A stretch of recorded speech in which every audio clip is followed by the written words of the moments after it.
거룩하신 아버지, 오늘도 이렇게 더위 속에서도 우리가 받은 구원 은혜 때문에 이렇게 예배를 사모하고 나와 그 갚을 길 없는 은혜 때문에 이렇게 찬송으로 경배케 주심을 감사드립니다. 오늘도 우리가 그리스도인가 아니면 감히 이 자리에 설 수도 없습니다. 참으로 우리가 받은 구속의 은혜 때문에 오늘도 우리가 예배하며 하나님 섬기는 복된 은혜를 받았음을 잊지 않고 참으로 내가 예배를 사모하며 예배하기를 힘쓰는 저희들 되게 하여 주옵소서. 이정을 세우시었사오니 그리스도 피로 씻어주시고 이 시간도 주의 복음을 힘있게 증거하도록 성령님 감마음동하시고 인도하여 주옵소서. 주 예수 그리스도의 이름으로 기도합나이다. 아멘. 디모데 전서후서는 어떻게 보면 바울의 마지막 목회 서신으로 주신 거죠. 디모데후서는 유언서라, 바울의 유언서라까지 얘기를 합니다. 목회 지침서라 할 수 있습니다. 목회를 어떻게 해야 되는가? 우리가 다 목사들이 목회를 하고 있지만 신학교에서 참 실천신학 이렇게 해서 배우지만 실상은 그렇게 배워가지고 나와서 목회를 할 수 있는가? 그건 아니라 많은 시행착오를 겪고 여러 어려움들이 있어요. 그렇지만 늘 바울은 목회를 해본 사람이죠. 현장에서. 지금 우리는 이렇게 한 예배당에서 모여서 목회도 힘든데 바울은 다 다니면서 자기가 복음을 전해서 믿는 자들 모아서 또 그들을 가르치고 어느 정도 조금 성장하면 또 다른 지역 가서 복음을 전하고 또 자기가 떠난 교회가 안심이 안 되니까 또 자기가 데리고 다니던 제자들을 또 보내고 또 교회 소식을 듣고 참 이렇게 목회를 현장에서 해본 사람이셔. 그래야 목회가 뭔 줄 알아요. 그래서 목회의 지침서를 이제 3년 동안 목회를 했던 에베소 교회. 자신은 갈 수 없고 가서 더 이상 할 수는 없지만 떠난 교회죠. 자기의 영적 아들인 디모데를 보내서 그 어렵고 힘든 가운데 있는 교회에 디모데로 하여금 어떻게 교회를 세워가고 이루어가야 되는가 그 지침서를 보내준 것이 디모데 전서입니다. 그래서 오늘 우리가 읽은 이 본문은 바울의 믿음 고백을 할 수 있겠죠. 나를 등하게 하신 그리스도 예수 우리 주께 내가 감사한다. 나를 힘있게 하신. 왜 자기를 힘있게 했는가? 그 이유를 밝혀줘요. 나를 충성되이 여겨 내게 직분을 맡기심이라. 자기의 직분을 맡겨주시고 그 직분을 감당하도록 해주신 것을 돌아보면 너무도 감사한 거예요. 이런 힘을 내게 줬다는 거죠. 이런 능력을. 자기 힘으로. 일을 어떻게 하냐. 그러니까 목회도 돌아보면 내 능력으로 한 게 아니죠. 내가 받은 구원의 은혜도 갚을 길 없는데 어떻게 나를 이렇게 주님이 세워주셨어. 이렇게 복음을 전하는 일을 맡기셨는가. 돌아보면 감사할 뿐이죠. 세상 일은 열심히 노력을 하면 뭔가 성과가 있어요. 공부도 아무리 못해도 또 반복해서 하고 또 좀 가정의 형편이 좋으면 과외도 붙이고 또 잘하는 사람 옆에서 도와주고 이러면 실력이 향상돼요. 목회는 그렇게 해서 되는 게 아니죠. 누가 막, 그 뭐 있어요. 뭐 목회, 막 세미나도 있고, 뭐, 교회는 뭐 이렇게 하면 막 성장한다. 성장 세미나. 거기 가가지고 되는 게 아니죠. 물론 뭐 도움은 받겠죠. 아, 내가 이걸 몰랐구나.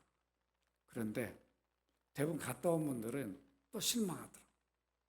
들을 때는 뭐 금방 뭐가 될 것 같은데 와서 또 안 되는 거죠. 그게 아니라 목회는 막 그런 방식으로 하는 게 아니죠. 때로는 힘들고 어려워도 주님 앞에서 자기 자신을 먼저 봐야 되지. 아, 주님이 나를 이렇게 훈련시키고 있구나.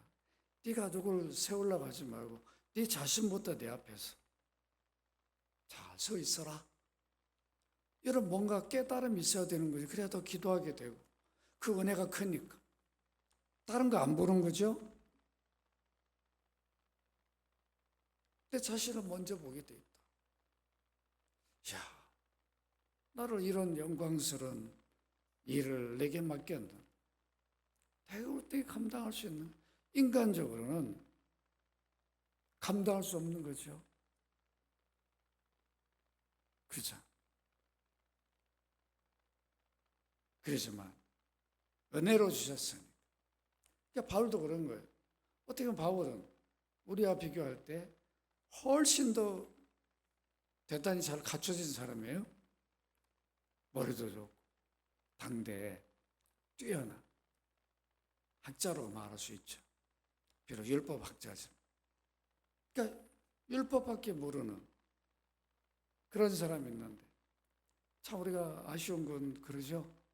야, 좀 예수님이 그냥 3년 공생일 때 다른 제자 부르지 말고 좀 바울을 먼저 불러가지고 하여튼 그놈을 3년 동안 그냥 잘 가르쳤으면 좋지 않겠나. 우리는 막 이런 생각을 할 수 있다고. 그런데 그렇지 않아요. 오히려 부족한 자들 세워서 우리는 막 내가 잘 갖추고 내가 능력이 있고 내가 많은 지식이 있을 때 더 크게 쓰임받고 이런 말 착각을 하는 거예요. 그렇지 않아요. 신학 교수들이 목회를 못해요. 물론 이제 그 중에 하는 분도 있어요. 근데 대부분 볼 때는 왜 그러냐? 주님식 은사가 있는 거죠. 그냥 구약을 잘 알고 신약을 잘 알고 교회사를 잘 알고 원어를 잘 알고 그렇다고 목회 잘하는 게, 목회는 잘하고 못하고를 따지는 게 아니죠. 지식으로 하는 게 아니죠. 그렇다고 지식이 필요 없다는 게 아니라 대부분 착각을 하는 거예요. 야, 내가 이런 정도 지식을 갖추면 사람들이 다 오고 따르고 그럴 줄 아는데 그렇지 않아요. 어느 땐 그 지식 때문에 오히려 자기를 드러내고 교만에 빠져서 더 힘들고 어려운 이런 일들을 또 겪게 되죠. 다른 목사들이 겪지 않을 일들을 겪게 되는. 그러니까 우리는 빨리 자신을 알아야 됩니다. 그러니까 바울이 나는 이렇게 감사하고 있다. 그 이유를 설명합니다. 그러면서 나를 충성되게 여겼다. 나는 충성된 종입니다. 이 말이 아니라 부르신 분이 잘 섬길 수 있는 자로, 복음을 잘 전할 수 있는 자로 자기를 여기고 그 일을 맡겼다는 거. 그러니까 감사할 수밖에 없는 거죠. 우리가 직분에 대해서 이런 마음을 가져야 되는 거죠. 내가 교회에 목사가 되고 장로가 되고 권사가 되고 집사가 되고 성도가 된 것이 나를 이렇게 충성되게 하나님을 섬기도록, 주님을 섬기도록 이렇게 여겨주셨구나. 난 자격도 없는데 왜 세상에 나보다 더 잘할 수 있는 사람들, 우리가 이렇게 볼 때도 저런 사람의 은혜를 주면 나보다 훨씬 더 잘할 것 같은데 왜 저런 사람의 은혜를 안 줘? 부족한 나에게 은혜를 줬는가? 왜 하필이면 어부들이냐? 그죠? 베드로, 야곱, 요한. 왜 그들만 또 가장 가까이 두면서 데리고 다니면서 가르쳤어요? 단데 그렇게 손가락질 받고 그런 세리를 부르지 않는가? 오히려 그들을 불러서 지식 있는 자들을 부끄럽게 만들죠? 지금 누가 베드로를 무시할 수 있어요? 로마 교회는 초대 교황으로 여긴다. 그거 잘못된 거죠. 어떻게 보면 베드로가 그렇게 막 이렇게 높임 받을 만한 뭘 그렇게 그가 공부하고 그런 사람이 아니잖아. 누구 때문에 그렇게 된 거예요? 예수 그리스도 때문에. 그를 그렇게 충성되게 여기서 직분을 맡겨준 거죠. 그러니까 그가 그렇게 오늘날 사도로, 수사도로 인정받는 거죠.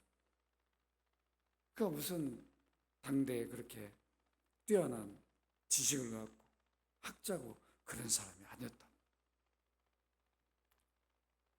오히려 베드로 앞에 사람들이 머리를 숙일 수밖에 없어요. 왜 그러냐? 그가 복음을 맡아서 전했으니까. 그래서 오늘 우리가 뭘 자랑해야 돼요?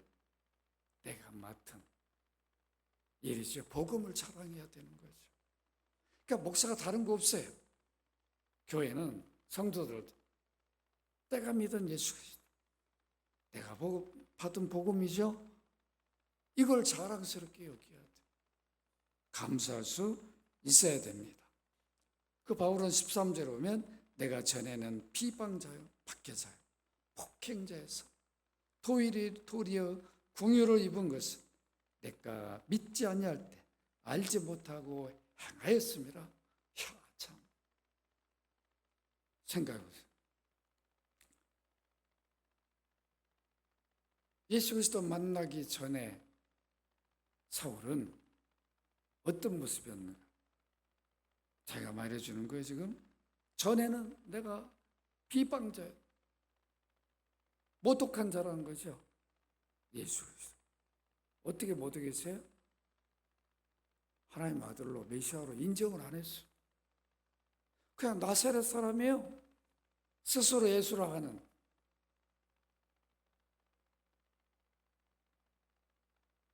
그러니까 자기가 알았다면 누구보다 앞서서 구약에 능통한 사람이 있는데 구약의 선지자들이 또 아브라함, 야곱, 이삭, 야곱을 통해 약속한 선지자 약속대로 오신 그분이었다라고 자기가 알았다면, 믿고 있다면 앞장서서 여러분, 이분이 바로 구약의 약속대로 오신 우리 구원주님, 이렇게 전했을 거 아니에요.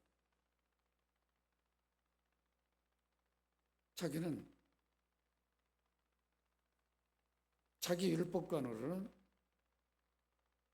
낯선 예수가 없어요. 구원자를 인정할 수가 없는 거예요. 왜냐하면 전통적으로 자기가 배운 율법은 지키면 돼. 지키면 의로운 자. 오늘날도요, 이 율법이 어떤 의미를 잘 몰라가지고 학자들 사이에서도 참 힘든 일이에요. 지금 21세기에서도 아직도 율법이 정확히 이거다. 그 누구나 여기로 가야 된다. 이렇게 일치가 안 되고 있어요. 그래서 대부분 율법주의에 빠져 있어요. 바울은 그렇게 배격을 했는데 많은 목회자들 대부분 목회를 율법주의로 해요. 신학자들도 그렇고. 참 안타깝죠. 율법은 구원을 얻으라고 준 게 아니에요. 얻을 수 없다는 것을 깨닫게 해준 거죠. 내가 죄인이라는 거. 법이 없으면 죄인을 인정을 안 해요. 그러니까 율법은 지키려고 노력하면 노력할수록 지킬 수 없다는 걸 깨닫게 되죠. 그러니까 자기들이 못 지키니까 우리 요 정도면 지켰다고 인정하자 만들어 놓은 거예요. 율례로. 그 웃긴 거잖아. 율법을 주신 분이 구원자로 오신 메시아입니다. 그리스도가 율법에 정확히 말해도 듣지를 않는 거예요. 율법사들이 계속 공격을 하는 거예요. 얼마나 웃깁니까? 헌법을 만든 사람들 앞에 막 그냥 공격하는 것보다 더 웃기는 일이잖아요. 아무것도 모르는 사람. 헌법은 이래서 우리가 이렇게 만든 거예요. 이런 취지의 목적이야. 그럼 따라야 되는데 그거 아니라고 막 그 공격하면서 그거 아니 이런 식이 된 거예요. 그러니까 율법은 지켜 구원에 이런 게 아니라 내가 지킬 수 없어서 나는 율법의 저주 아래 있구나. 난 죄인이구나. 그러니까 구원이 필요한 거죠. 이 저주에서 해방과 자유를 주. 이게 구원이잖아. 이거 누가 주는 거예요? 그럼 율법이 지킬 수 없는 이 값을 대신 지불해 줄 사람 필요하잖아. 누가 지불하는 거예요? 이 세상에는 아담도 죄인이고 아담으로 태어난 모든 후손이 다 죄를 가지고 태어나요. 그 DNA라고 다 죄인인데 누가 죄인이 자기도 저주 아래 있는데 죄인이 죄인을 위해서 어떻게 대속을 해요? 할 수가 없죠. 그러니까 한 사람도 없는 거예요. 할 수가 없어요. 그러니까 아담이 범죄했을 때 벌써 아담에게 약속을 주는 거죠. 여자의 후손을 구원주로 약속하는 거예요. 아담의 자리에서 대속을 누가 해줘야 돼요. 해줄 사람 없어요. 둘째 아담, 마지막 아담으로 오셔서 하나님이시니까 죄가 없는 거예요. 하나님 사람이 되어도 죄가 없는 거죠. 우리는 예수 믿어도 성령을 받아도 본래 죄인이었기 때문에 사람이었기 때문에 성령 모셨다고 해서 신이 되는 게 아니에요. 하나님 되는 게 아니라 그래서 우리는 아버지 아들 성령을 모셔도 죄를 져요. 그러나 예수 그리스도는 본래 하나님이니까 우리 구원을 위해 사람이 되셔서 죄를 지을 수가 없어요. 이 차를 여러분 잘 알고 계셔야 돼요. 그래서 이 땅에 완전한 성화가 있을 수 없는 거예요. 그 이유라고. 우리 성령 모셨다고 그랬어요. 우리 스스로 완전한 의인의 삶을 살지 못해. 성령이 돕는다고 그랬어요. 완전한 의인으로 사는 게 아닙니다. 다 착각에 빠지는 거죠. 우리가 의인이 됐단 말이에요. 그리스도의 대속으로 의롭다고 인정받은 거죠. 도덕적으로 윤리적으로 의로워서 의인이 된 게 아니에요. 그리스도 의의 옷을 입혀준 거죠. 죄를 씻어줘 버리는 거예요. 이게 용서잖아요. 죄사함이라는 거예요. 그 신분을 바꿔준 거예요. 너는 이제 죄인이 아니라 의인이다. 그래서 이 의란 말은 내가 의롭게 살아야 된다 그런 뜻이 아니고 하나님의 영광 속에 영원히 생존권을 받은 거예요. 따라서 합시다. 의인은 하나님 앞에 영원히 사는 생존권을 받은 거다. 아시겠죠? 영광을 누린 영원히 사는 생존권을 받은 게 의라고 하는 거예요. 이런 의를 받았기 때문에 의로운 삶을 사는 거죠. 구별되는 삶을 사는 거지. 구원을 받았으니까 구원받기 위해서 의를 행하는 게 아니란 말이에요. 그런데 여기에 지금도 로마 가톨릭 주장을 하고 있는 학자들이 있다. 또 구원받았다면 그렇게 살면 안 된다는 거죠. 그럼 구원을 우리가 이루어가야 한다는 거예요. 내 노력으로 의로 의로운 삶을 그러니까 율법과 무관된 삶을 살면 그건 봐야 한다는 거예요. 저는 구원 받은지 안 받은지. 칭의가 뭔지 모르는 거죠. 우리 성화는 성령을 모셔야, 성령이 우리 안에 오셔야 예수를 믿게 되죠. 동시에 그래야 우리가 예수 그리스도 주로 고백하도록 성령이 그 일을 하시고 고백할 때 우리 안에 거하신다. 인격적으로 거하시는 거죠. 그러니까 우리가 인격적으로 지배를 받고 그 지속적으로 그걸 유지해야 우리는 성령으로 살게 돼요. 그래서 제가 늘 강조해서 물을 담아놓듯이 이렇게 성령이 거하시는 게 아니에요. 인격적으로 임하신다. 그래서 우리는 어느 때는 성령 받은지 안 받은지도 모르게 막 죄를 지은다. 구원 받았으면. 왜 그러냐? 인격적 교제가 지속되지 않기 때문에 그래요. 오늘도 예배인데도 예배 시간인지도 모르고 있는 성도들이 한둘이겠어요? 오늘 수요일인지 뭔지도 모르고 주일인지도 모르고 구원 받았으면 늘 매일매일 시간마다 주님과 인격적 교제가 이루어져야 되는. 그러니까 성령의 인도함을 따라 못 사는 거죠. 도와주기 오셨는데. 그리고 내 의지로 율법적으로 살려고 그러니까. 좀 살다가 못 살면 또, 주님 내가 못 살았습니다 하고 입으로는 회개. 인격적으로 교제를 이루어야 되는데 회개라는 것은 완전히 돌이키는 거죠.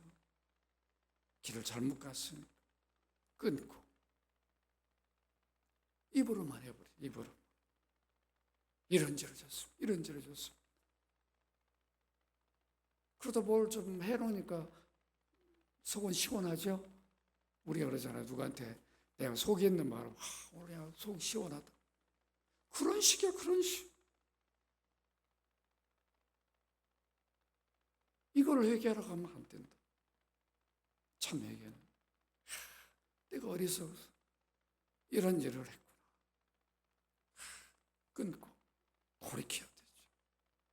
주님 바라보면 주님 내 무죄해가지고 잠시 주님을 나 잊고 또 이 방향으로 갔습니다. 내 힘을 달라. 성령님 나를 붙잡아서 다시는 이 길로 가지 않게 해달라. 깨닫게 해달라. 그 주님 바라봐야 되는 거죠. 이러지 않아요. 바울이 율법관을 갖고 있을 때는 전통적으로 최고 율법학자한테 배웠습니다. 자기 율법 잘 지키고 있는 줄 알았어요. 그래서 이제 율법을 안 지키고 예수만 믿는 그들을 핍박하는데 앞장섰어요. 왜냐하면 그들이 본래 율법을 지키던 유대인들이었는데 그 길로 안 가고 갑자기 거짓 가짜 메시아가 나타나가지고 그 속임수에 빠진 거죠. 바울이 볼 땐 그러는 거예요. 그 거짓 메시아에게 빠져가지고 그리 가는 걸 보니까 이건 막아야 되겠다. 그들이 예루살렘에 교회를 세우고 막 모여들으니까 핍박을 한 거죠. 스데반 죽이는데 앞장서. 그래서 결국은 예루살렘 교회를 더 이상 이룰 수 없도록 바울이 막아버리죠. 성전에도 가서 기도도 못하게 막은 사람이 사울이었어요. 사울이 얼마나 그리스도인들 핍박했는가를 보여주죠. 그거로 양이 안 차는 거예요. 이제 숨어서 흩어져가지고 있는 그들을 다 색출해가지고 끌고 올라야 돼. 자기는 대제사장이 아니잖아. 가서 합법적으로 내가 다 끌어오겠습니다. 옥에다 쳐넣겠습니다. 베드로도 옥에도 막 넣었잖아요. 안식일 안 했으면 베드로 죽었다고. 그 정도로 사도도 죽이는데 아무것도 아니죠. 평신도 그리스도인 죽이는 거. 근데 다메섹에 가다가 이렇게 비방자, 폭행자. 왜 폭행자예요? 무조건 예수 믿는 자는 만나면 잡아다가 묶어가지고 끌고 가서 감옥에 가둬버렸어요. 이 일을 예수 믿기 전에 사울이 했죠. 이런 나를, 이런 원수를 어떻게 만났으면 그 능력으로 죽였어야 되는데, 야 사울아, 이 나쁜 놈아, 네가 내 제자들을 이렇게 죽이고 핍박하고 네가 교회를 무너뜨렸냐? 너 하나님 더럽지 않냐? 그 자리에서 그냥 벼락을 때려서 죽였어야 되는데, 눈이 안 보이도록 빛이 와서 했다면 그 빛으로 죽일 수 있잖아요. 그런데 평생 그렇게 살도록 눈도 못 보고 그럴 수 있는데도 거기서 만나주시고 그를 오히려 그리스도인으로만 세운 게 아니라 복음을 전하는 사도의 반열에 세워준다고. 그 제자들이 3년을 따라다닌 것처럼 3년 동안 예수님 직접 과외를 시키죠. 바울을 아라바의 광야에서 철저하게 주님으로부터 개인 교습을 받는다. 그러니까 얼마나 뛰어난 일을 하게 됐습니다. 이렇게 자기를 능하게 해줬다. 율법밖에 모르는 자를. 그렇죠? 우리가 얼마나 감사하죠. 전에 예수 믿기 전에는 우리가 다 모르고 살았는데 예수 믿고 이제 나를 이렇게 능하게 해서 목사로도 세워 장로 원사로도 다 세워서 이런 직분을 주셔서 섬기게 했으니까 얼마나 감사할 일인가. 이건 바울만 감사할 일이 아니죠.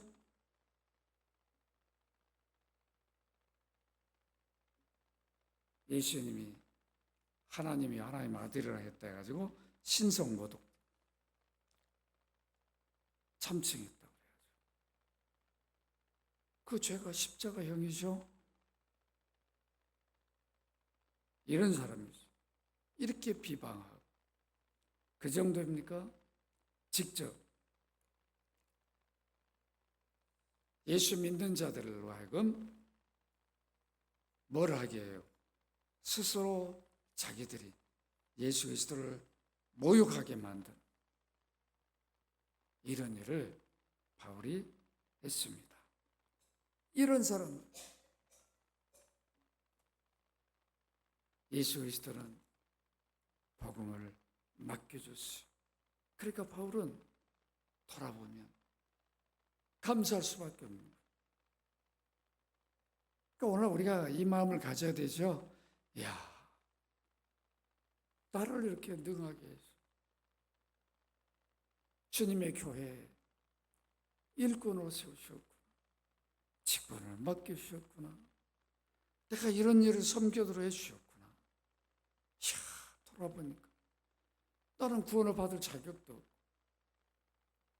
그런 나를 이런 은혜를 주셨구나. 돌아보면 그걸 깨달으면 그때부터는 스스로 뭘 하게 되죠? 누가 시켜서가 아니라 스스로. 그러니까 바울을 누가 주변에 있는 디모데가 보면서 바울이 사도님, 그 사도님은 많은 은혜를 입은 분이잖아요. 그러시면 안 됩니다. 그런 적이 없어요.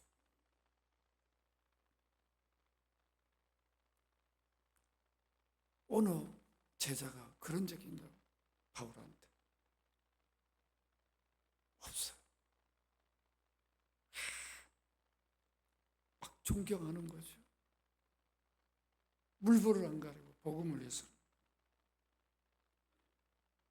그러니까 전에 자기가 어떤 모습이었는데 이거 우리가 잊지 말아야 되죠. 내가 예수 믿기 전에 어떤 모습이었는데 내가 복음을 통해 받은 구원의 은혜가 얼마나 큰가를 우리 잊지 말아야 돼요. 그러면 이 직분이 짐이 안 되는 거죠. 무거운 멍해가 아닌 거예요. 영광스러운 거죠. 이야, 내가 어떻게 나 같은 사람에게 이런 은혜를 줬는가. 감사한 거죠. 여러분들도 마찬가지. 친구들 만나면 야 선자야 너 권사라며? 그래. 네가 알다시피 나는 권사 자격 없는 사람. 그런데 은혜로 이렇게 주님이 나를 능하게 하셨어. 내가 이런 직분을 줬어. 이렇게 자랑해야 되죠? 그러죠? 얼마나 우리가 복된 거예요. 예수님이 알았지? 내가 그리스도인 된 거. 그리스도인으로 사는 게 얼마나 영광스러워. 친구들 앞에서. 북경대 그거 정도가 아니지, 그지? 북경대로 서울대 나왔다 그래서 뭐 다 예수 믿는 게 아니죠. 신학교를 다녀도 안 믿는 사람입니다. 그러니까 이 은혜는 바뀌지 않는, 사라지지 않는 은혜예요. 한 번 받은 은혜가 영원한 은혜예요. 그러니까 감사할 수밖에 없죠. 바울만 감사한 게 아니라 우리들도 감사를 해야 됩니다. 전에는 비방자요, 박해자요, 폭행자였다는 거예요. 비방자는 모독한 자는 뜻이죠. 박해자는 핍박자는 뜻이죠. 폭행자, 이런 사람이 긍휼을 입었다 이렇게 말합니다. 긍휼을 입었어요. 우리가 다 긍휼을 입은 거죠. 불쌍히 여김을 받은 거예요. 예수 믿음으로 불쌍히 여김을 받은 거예요. 이걸 우리는 은혜라고 말한 거예요. 내가 불쌍히 여기면 예수님이 우리를 보고 야, 네가 나를 믿을 만한 게 있어서 내가 너를 부른다 이런 게 아니에요. 믿을 만한 것도 없고 죄 짓는 것밖에 없어. 그런데도 믿도록 우리 의지를 설득시켜 준 거죠. 그래서 우리 믿게 됐어요. 우리 중에는 전에는 비방하고 또 그런 사람도 있을 수 있잖아요. 예수 믿기 전에. 우리 예은이 아빠 같은 경우에 뭐 옛날에 뭐 예수 믿는 뭐 아내가 예수 믿는다 그랬 야야야 막 이러지 않았겠어? 그지? 그런데 이제 자기가 예수 믿게 됐다. 이게 기적인 거죠? 기적이요. 이거 하나로 우리는 그냥 감사해야 돼. 이거 하나로. 더 기다려줘야 돼. 궁유를 입은 거예요. 불쌍히 여긴 받은 거니까. 우리가 다 동일한 거예요. 어떤 사람은 예수 믿고 바로 바뀌는 사람이 있는가 하면 어떤 사람은 그 바뀌는 그 시간이 오래 걸린 사람이 있어요. 그때까지 우리가 참고 기다리는 게 진짜 힘든 건데. 그런데 반대로 우리 한번 생각해 보세요. 그분이 계속 안 믿고 있다고 생각해 보세요. 우리 더 무거운 짐을 지고 있는 거죠. 오늘이라도 믿고 옛날 일 아직 못 버리고 그대로 산다 해도 믿고 있다면 우리는 감사해야 돼요. 우리는 잊어버려요. 그 우리 잣대, 내가 의해요. 우리 잣대로 자꾸 사람을 판단하게 되죠. 우리 성도들을 판단하고 너는 왜 이렇게 교회를 오래 다녔는데 그 모양이냐. 그런다. 목사도 그런 말을 안 하고 성도들끼리도 그럴 수 있는 거죠. 눈에 보이니까.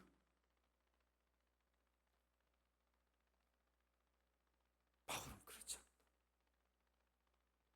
또 자빠지고 넘어지면 또 가 세워주고 또 가서 영적으로 가르쳐주고. 이게 목자가 할 일이죠. 주님이 이렇게 하셨다고. 우리가 그 일을 하는 거예요. 다른 거 없어요. 그냥 넘어져 있는 양이 있으면 가 세워주는 거예요. 걸음 못 걸으면 가서 손 잡아주고. 이렇게 해서 우리가 세우고 가는 거예요. 스스로 막 뛸 때까지. 또 뛴다 그래서 놔두면 또 넘어지면 또 붙잡아주고. 이게 교회 사랑의 공동체예요.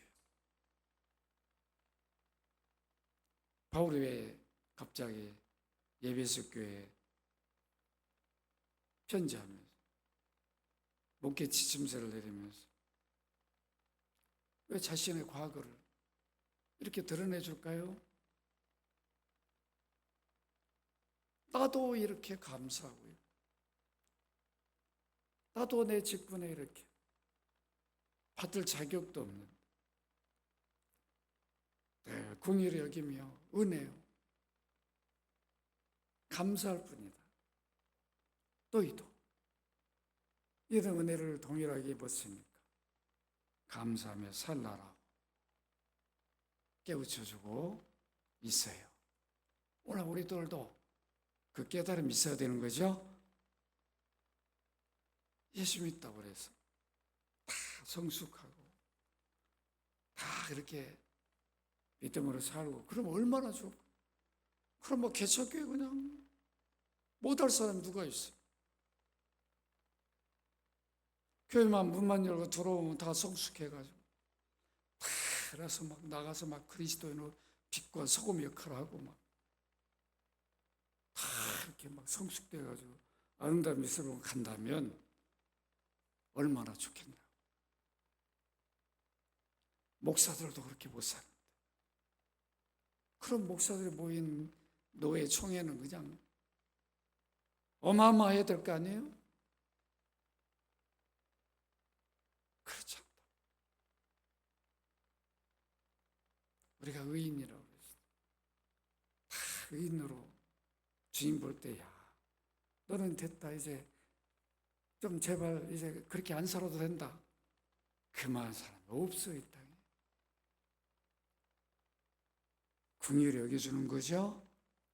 불쌍히 여겨주는 거예요. 부족하지만 우리 여겨준 거예요. 우리 여긴 받은 거지. 감사할 수밖에 없어요. 그래서 우리가 우리 부모님 보면 부족할 수 있고 우리 자녀들 보면 부족할 수 있고 우리 아내나 남편을 보면 부족할 가져갈 수 있어. 그러나 뭐 때문에 감사해야 돼? 그 안에 그리스도가 있으니까. 구원받은 거. 감사하십시다. 그 하나로. 만약에 구원의 은혜도 못 받았다면 그 짐처럼 큰 짐이 어디 있냐? 우리가 기도한다고 다 구원을 준다고 얼마나 좋겠냐고. 그런데 내가 섬기던 주님을 섬기게 됐다면 그가 하나로 우리는 그냥 감사해야 되겠죠? 그가 우리가 인간이기 때문에 또 막 아쉬워요. 좀 빨리 변화됐으면 좋겠는데 막 우리는 막 급해진다. 그 목회자들도 가지고 많이 힘들어하는 거예요. 아니 저렇게 가르쳐놨는데 저렇게 교육시켰는데 저 정도야? 왜 이렇게 안 바뀌는 거야? 근데 돌아보면 자기가 더 안 바뀌어 있어. 그런 신학적 지식을 자기가 더 갖고 있는. 그럼 뭐 성도들 볼 때 그냥 우리 목사님은 뭐냐 이런 의인이 따로 없다고 고개가 숙여지고 막 그래야 되는. 다 착각하고 있는 거죠. 다 독풍유를 입은 거예요. 아시겠죠? 목사님 나도 여김을 받은 거예요. 불쌍히 여김을 받은 거예요. 내 자격이 있어서가 아니에요. 그 감사할 뿐이에요. 감사해야 됩니다. 사도행전 26장 11절을 한번 보실까요? 사도행전 26장 11절 같이 한번 읽도록 합니다. 시작. 또 모든 회당에서 여러 번 형벌을 하여 강제로 모독한 말을 하게 하고 그들에 대하여 심히 격분하여 외국 성에까지 가서 박해하고. 누구예요? 사울이라. 이런 사람. 자기만 모독한 게 아니라 그리스도인들에게 스스로 막 저주하기만 한 거죠. 예수 그리스도. 이 정도 했던 사람. 이야, 이런 나를 돌아보면 이런 놈을 어떻게 주님이 만나서 살리셨나. 눈도 못 보게 했던 그런 능하신 그 주님. 그냥 눈도 계속 못 보게 할 수 있죠. 너는 이렇게 살아라. 그래서 눈을 띄워주시오. 새로운 눈으로 주님을 보게 만든 거죠. 과거에 비방자요, 핍박자, 회방자, 폭행자요. 그런 눈을 이제는 감겨주고 새로운 눈으로 이제 복음을 보게 만드는 거예요. 주님을 보게 만든. 그 새로운 눈으로 이제 세상을 다시 보게 한 거죠. 죄인들을 보게 하고 그들에게 복음을 심어주도록 이 직분을 맡겼으니까 얼마나 감사했겠나.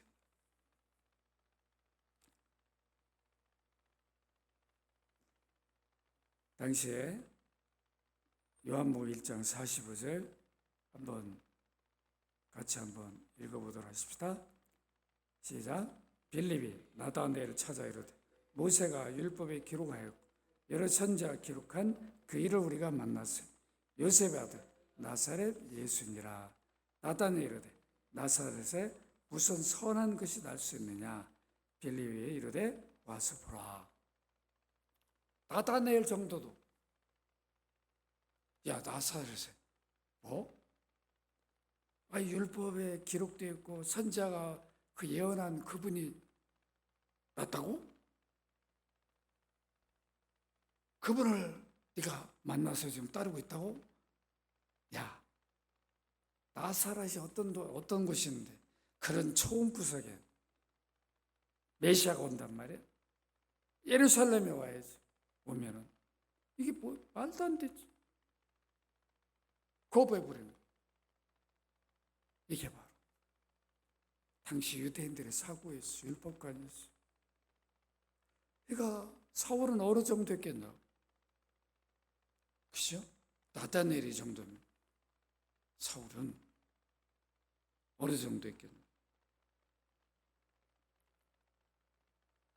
누가복음 4장 16절에 보면 예수께 그 자라나신 곳 나사렛에 이르사 안식일을 하시던 대로 효당에 들어가 성경 읽으며 서셨다.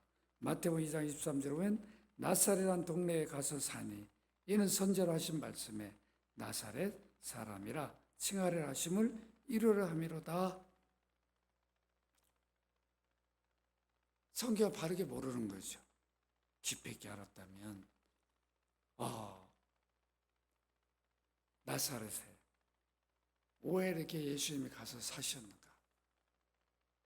베들레헴에 태어났죠. 왜 나사렛에 가서 살게 됐는가? 이렇게 다 선제 약속이었어도 그런 깊은 이해가 없는 거죠. 오늘날 똑같단 말이에요. 선제 약속도 이렇게 구원주가 오셔서 다 말씀을 전해주는데 아직도 구약에 머물러가지고 그냥 선자 글에 그냥 매몰돼가지고 지금도 그것만 선포하고 뜻도 모르고 그날은 다 망했는데 그리스도를도 믿지도 않고 배척했는데 우리가 그런 일을 하면 안 된다고 가르쳐야 되는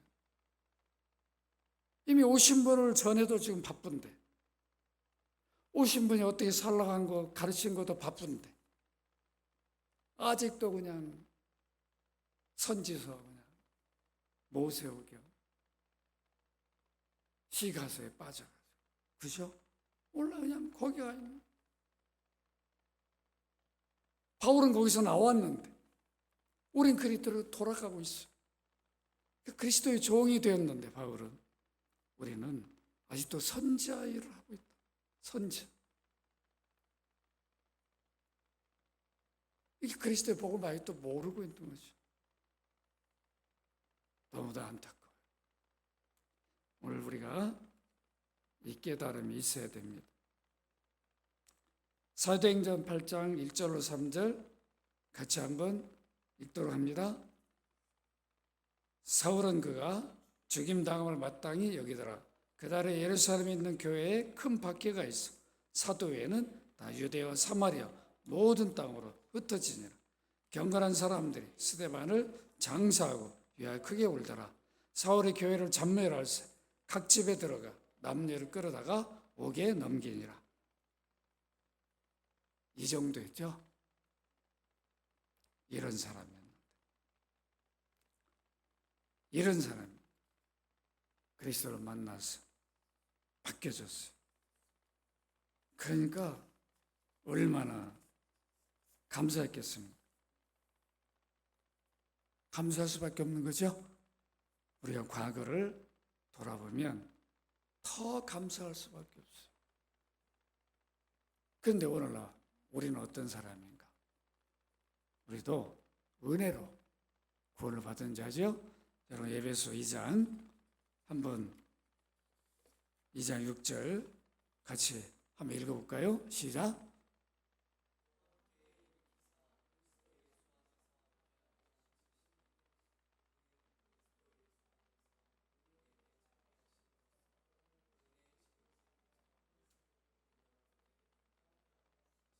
네, 우리가 지금 5절에서 7절로 이렇게 봤는데 뭐로 우리가 구원을 받았어요? 은혜로. 그렇죠? 구원만 은혜로 받은 게 아니라 직분도 은혜로 줬으니 우리를 충성독이 되어 여겨줬으니까 감사해야 되죠. 내가 이 직분자로 산다는 게 이렇게 영광스러운 거구나. 잊지 말아야 돼요. 그럴 때 우리 스스로 믿음의 삶을 살게 되죠. 로마 가톨릭 슈마우스라고 그 신학자 이미 종교개혁을 했음에도 불구하고 종교개혁자를 다 거부하게 만든 신학자가 슈마우스라고 한 사람이죠. 야, 믿음은 구원의 시작일 뿐이야. 열심히 어려운 삶에서 선한 일을 해야 한다는 거야. 그래야 진정한 구원이 이루어진다. 그래야 그들은 맨날 행위로 뭘 하려고 하는 거죠. 우리가 선한 일을 하는 이유는 뭐예요? 구원을 받았으니, 의인이 되었으니, 구별된 삶을 사는 거예요. 어려운 자로 사는 거죠. 감사해서. 그러니까 이건 짐이 아닌 거예요. 어디 가도. 아유, 그냥 누구 이웃을 구제해야 된다니까 짐으로 여기면 안 되는 거죠. 구원을 받기 위해서 하는 게 아니라 내가 받은 구원에 비하면 이건 아무것도 아닌 거예요. 이건 선이라 할 수도 없는 거죠. 너무도 부끄러워서 주님이 내게 주신 건 너무 큰데 내가 이웃사랑을 요 정도밖에 못합니다. 요 정도밖에 못하는 나의 그릇을 불쌍히 여겨달라. 더 큰 그릇이 되게 해달라. 우리가 이래야 되는 거죠. 은혜를 입은 자면 이렇게 바뀌어져야 되는 거예요. 구원의 은혜도 모르는 사람에게 우리는 뭐 합시다, 어디 가 돕시다 하니까 막 따라만 다니는 거예요. 가서 막 섬기고 하다 보니까 믿음이 자라는 게 아니라 거기 조금 서운한 게 느끼면 떠나버리고 싸우고 지지고 볶고 막 은혜로 여기지 않는 거죠. 우리가 이렇게 가면 안 된다. 은혜를 하면 감사할 수밖에 없어요. 그 감사가 나타나지는 거죠. 우리가 성령을 받았으면, 우리가 중생을 거듭났다면, 성령을 받아야 중생을 거듭나죠. 성령이 그리스도 생명 우리가 심겨주니까, 연합시키는, 한 몸 되게 해요. 접붙여줘요. 그 우리 그리스도의 생명으로 새로 태어나. 그러니까 품성, 성령의 열매로 나타나줘야 되는 거죠. 우리에게 인격이 돼야 돼요. 우리 품격이 돼야 돼요. 근데 이게 잘 안 되는 거예요. 그냥 성령 받은 사람, 성령 받으라 하면 세례 받아야, 불세례를 받아야, 이런 것만 강조하니까 받았는데 또 받으려고 하는 거죠. 성령의 지배되어서 내 품성적으로 나 모습이 성령 받은 자로 나타나져야 되는데 그런 건 관심도 없는 거예요. 그러니까 저 복종시킬 수가 없는 거죠.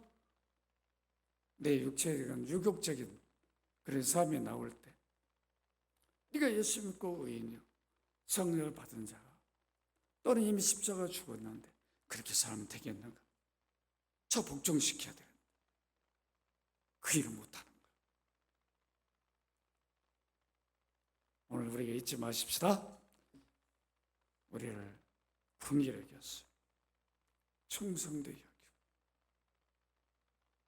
우리가 알지 못할 때, 그리스도 알지 못할 때 알았다면 주님을 따르고 주님이 살았을 텐데 모르고 한 일이란, 내가 그때 그리스도가 하나님의 아들이고 메시아라고 알고 믿었다면 내가 이런 일을 했겠느냐? 안 했을 것이다. 근데 이제는 은혜로 믿게 해주시니까 사람 바뀌어버리죠? 은혜가 임하면 바뀌시는 거예요. 그래서 구원이 은혜라고 말하는 거죠. 은혜가 임하면 바뀌어집니다. 우리가 은혜를 입었다는 것을 잊지 마시고 바울처럼 감사하시고 이제 복음의 일꾼으로 사시기를 주의 이름으로 축원합니다. 거룩하신 아버지, 우리가 전에는 다 비방자, 폭행자고 참 해방자들이었는데 이렇게 은혜로 예수 그리스도를 주로 믿게 되었고 성령을 선물로 받았습니다. 또 이런 우리를 중성되게 여기고 불쌍히 여겨서 그리스도의 복음을 전하는 자로 직분도 주셨습니다. 하나님의 아들, 딸로 그리스도인으로 또 영원 영광 속에 사는 의인으로 사는 복을 주셨습니다. 이렇게 우리가 그리스도를 알지 못할 때는 내 마음대로 살았지만 이제는 그리스도를 알고 믿게 돼 이런 은혜를 입어서 구별된 삶을 살게 하여 주옵소서. 내가 받은 은혜, 구원, 직분에 바울처럼 늘 감사하고 그 섬김의 삶을 살 수 있는 것이 얼마나 영광스러운지 잊지 않고 살아가는 저희들 되게 하여 주옵소서. 주 예수 그리스도의 이름으로 기도합나이다.